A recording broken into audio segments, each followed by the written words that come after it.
You are welcome to yet another episode of HN What's Your Say? The #1 listening show, where we discuss real issues with real people like you. We are still featuring R. Kelly. Real name Robert Sylvester Kelly. Also known as the R&B King. It's no coincidence that the few times we get to hear people come out to address acts of racial imbalance and discrimination in our country, is always when they are trying to sail a particular narrative that supports a selfish agenda to benefit no one else but themselves. Sadly, by the time this is realized, the movements have already achieved their usually short-term objectives, and even if the support is lost, the damage is already done. The most recent example being the Black Lives Matter campaign, which started looking like a movement meant to defend black lives and their rights and freedoms, only later to be discredited by quick thinkers led by American author Candace Owens. According to Candace Owens and team, it has come to their observation that every 4 years towards election time here in the United States, movements that portray black lives as a sort of endangered species begin to crop up, and these are usually politically driven campaigns aimed at soliciting the black American vote for the next presidential bid, with no real desire to protect the rights of the African American people. But because the politicians know well that the shortcut into the black people's hearts is through such strategic campaigns that pretend to care about their rights and freedoms, they will stand in this gap and show concern that doesn't really exist in the real sense. By the time the Black Lives Matter campaign was exposed as a political tool for the other selfish groups, it had taken deep root, and the remnants of its false gospel will forever exist in many years to come, and its misguiding effects among many people will prevail. Of course, it's a good thing to have black lives recognized and people that matter too. But not only when it's a strategy to benefit the oppressor. This is what the BLM movement critics are against. Such movements come with a more systemic kind of racism that could easily go undetected for a very long time. Listening to former Sun-Times journalist and renowned anti-R. Kelly activist Jim Derogatis speak to CBS Chicago and suggest that the black women are the least believed people in this country, just so he can use the opportunity to officially call R. Kelly a monster and hopefully sell multiple copies of his book against R. Kelly entitled Soulless breaks my heart. This man has invested his whole lifetime in trying to bring R. Kelly to his knees. He went as far as writing a book about him and now sees a great opportunity of selling millions of copies if R. Kelly is given a life sentence.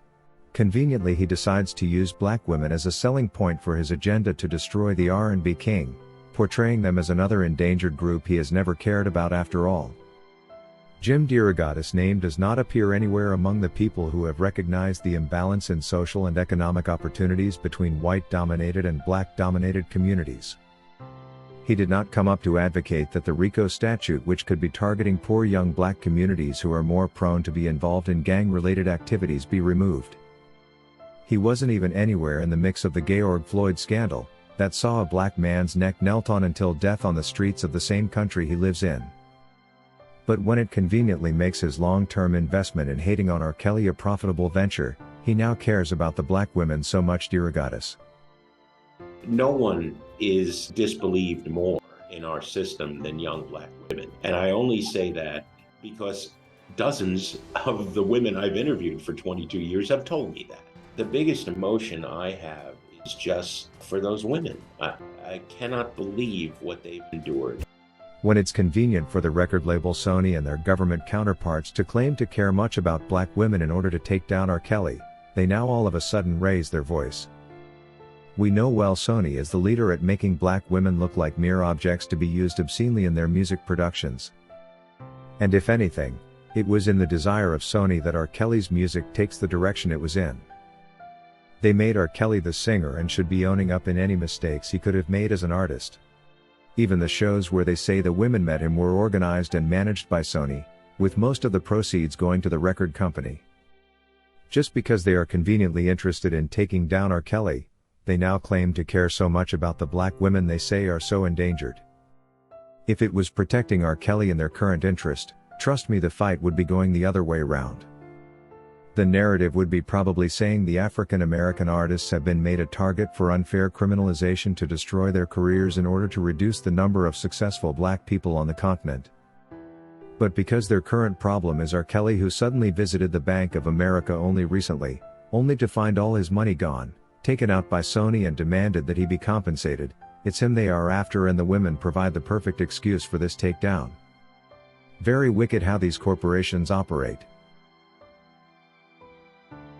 Just when do we plan to realize we are being taken for a ride each time we have such scandals being handled like this? Why do we accept to be used as vessels for commercial enterprises and people to sell their agenda and products, pursue their political goals and more, while using us as apparatus to be dumped after their objectives have been achieved?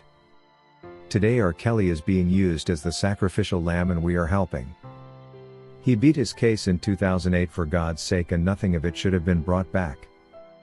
They claimed he obstructed justice, but it's been proven he didn't. If no justice was obstructed, then why would the 2008 verdict be questioned? It's not R. Kelly's fault that he was found not guilty. He wasn't the judge and did not issue the verdict to himself. The only time such a trial would hold water is if it had been proved that R. Kelly did obstruct justice. Otherwise, it's like the US court is going against its own self and giving itself a vote of no confidence. And this shows how determined they were to find R. Kelly guilty this time round, even before trial, that they were willing to discredit their own verdict. This video of Jim Derogatis' interview with CBS Chicago purposely had comments turned off, and so are many videos of this sort that try to protect bad intentions from those being interviewed follow the same trend. He is definitely afraid of the criticism that may arise from his false claims to care about black women that he doesn't even look at the way God created him to. By doing this, playing his cards against R. Kelly right, Derogatis has scammed the world into believing R. Kelly is the monster he calls him. One strange thing about Derogatis, however, is his repeated lie to the masses how he received the said tape in his mailbox from an anonymous sender. Why isn't he held accountable to tell who gave him the tape? Why does the court choose to believe him yet not make an effort to bring him to the stand to explain his part of the story? There is no way the court should be taking his information as true without hearing it directly from him under oath and on the stand. I think it's high time we started rejecting this false propaganda of black women being an endangered group like they were animals in a park, and instead started using our heads to understand why these stories are arising now at a time when R. Kelly is Sony's new problem. We should also be questioning why the R. Kelly story is taking the very same turn as Michael Jackson's, especially when both were Sony's biggest problems before the takedowns. If you wish to take part in a live interview on this channel discussing any of these topics, let us know by emailing us on sashahnnewsroom@gmail.com for scheduling. That is all we had for you today on HN What's Your Say? To keep updated whenever we post a new video, subscribe to this channel now. Also remember to hit the bell icon and enable notifications. And feel free to share your opinions with us in the comment section below, and let us know if you would like us to publish your views in our next release. We value all our subscribers' opinions.